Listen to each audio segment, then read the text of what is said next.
Tribal youth movement की women wing की सदर और ज़िला खैबर की तहसील बाड़ा से ताल्लुक़ रखने वाली गुलरुखशा इंज़िमाम के बाद की सूरत हाल पर तंजीम के मेंबरान के साथ एक मशावरती इजलास में शिरकत कर रही है, जहां इंज़िमाम के बाद पेश आने वाले मसाइल पर बात हो रही है। वो कहती है कि इंज़िमाम के वक्त किए गए वादे ताहाल पूरे नहीं हुए।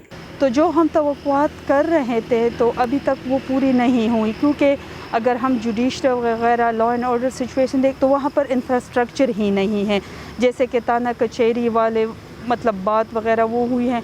नौजवानों ने कबायली अजला के खैबर पुख्तनख्वा में इंज़िमाम में अहम किरदार अदा किया। ट्राइबल यूथ मूवमेंट भी इसमें शामिल है, जिसका पुराना नाम फाटा स्टूडेंट ऑर्गेनाइजेशन था। हमने इख्तिजाज किए, मुख्तलिफ स्टेक होल्डर्स के साथ मीटिंग्स किए, उसको हमने एक मंशूर रख दिया कि ये हम इंज़िमाम की खामी है और मर्जर करे, हमारे मतलब फाटा की जो है ना खैबर पुख्तनख्वा के साथ मर्जर करे। हम ये चाहते हैं सारे जो पार्टीज़ थे, सियासी पार्टीज़, एक पार्टी के अलावा, उसने हमारे साथ दिया। तहरीक तालिबान ने इन मुज़ाकरात में जो शराइत रखी हैं, इनमें तमाम कैदियों की रिहाई, कबायली अजला से फ़ौज के मुकम्मल इनखला और फाटा की पुरानी हैसियत की बहाली शामिल है। दूसरी जानिब कबायली अजला के कुछ रहनुमा भी फाटा के इंज़िमाम से खुश नहीं और वो इसको कबायली अवाम की उमंगों के मुनाफी समझते हैं। कबायली मलक बिस्मिल्लाह खान अफरीदी ने वॉइस ऑफ अमेरिका को बताया कि आइन के मुताबिक कबायली अजला की हैसियत की तब्दीली के लिए ज़रूरी था कि तमाम कबाइल के जरगे की जानिब से इसकी तौसीक़ की जाती, ताहम वो तालिबान के मुतालबे को दुरुस्त समझते हैं। तो हमारा तो एक आइनी और कानूनी हम मुतालबा कर रहे हैं, और मुतालबा जो है ना वो कमज़ोर बंदा करता है, और उनकी तरफ से तो शराइत हैं। ये एक शर्त है कि अगर आप मुस्तकिल अमन कायम करना चाहेंगे तो फाटा के इंज़िमाम को वापस करें।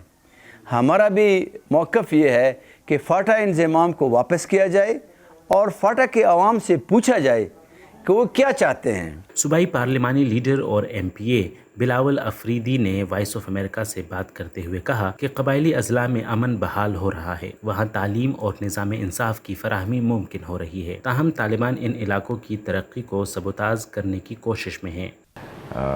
तालिबान का ये कहना कि हम मर्जर को नहीं मानते, वो आपके इल्म में भी है और मेरे इल्म में भी है। कुछ इश्यूज़ हैं उनके साथ। अब ना वहाँ पे कोई बंदूक घुमा सकता है, ना कोई गैर कानूनी काम हो सकता है, ना कोई गैर कानूनी गाड़ी घुमा सकता है, और ना कोई गैर कानूनी बंदा वहाँ पे रह सकता है, और ना कोई पराया बंदा वहाँ का लोकल के अलावा कहीं और बाहर का बंदा वहाँ पे नहीं रह सकता। एक सॉफ्ट मैसेज है। गुलरुख भी समझती है कि अगर हुकूमत ने तालिबान के दबाव में आकर इंज़िमाम को वापस करने का ऐलान किया तो ये तमाम कबायली अफराद, ख़ास तौर पर यहाँ रहने वाली ख़वातीन के साथ ज़्यादती होगी। रिवर्स होने से तो वही है कि जो पहले की ख़वातीन की जो सूरत हाल थी उसी में दोबारा चली जाएंगी। मतलब आप ये कह लें कि 100 साल पीछे उसको धकेल दिया जाएगा, क्योंकि जो फीमेल्स की राइट है उस पर बात नहीं हो सकी।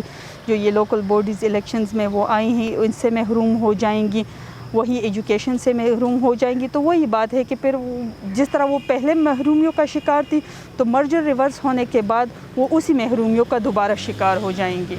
कबायली अजला का इंज़िमाम 25वीं आइनी तरमीम के तहत अमल में लाया गया है। मकामी सियासी जमातें और कबायली अजला के अवाम तालिबान के साथ होने वाले किसी भी मुज़ाकरात में पार्लिमान की अदम शमूलियत पर तहफ़्फ़ुज़ात का इजहार कर रहे हैं। यहाँ की अक्सरियत सूबा खैबर पुख्तनख्वा के साथ इंज़िमाम से खुश तो है, लेकिन वो यहाँ तरक्याती कामों की सुस्त रवी से भी नाला हैं।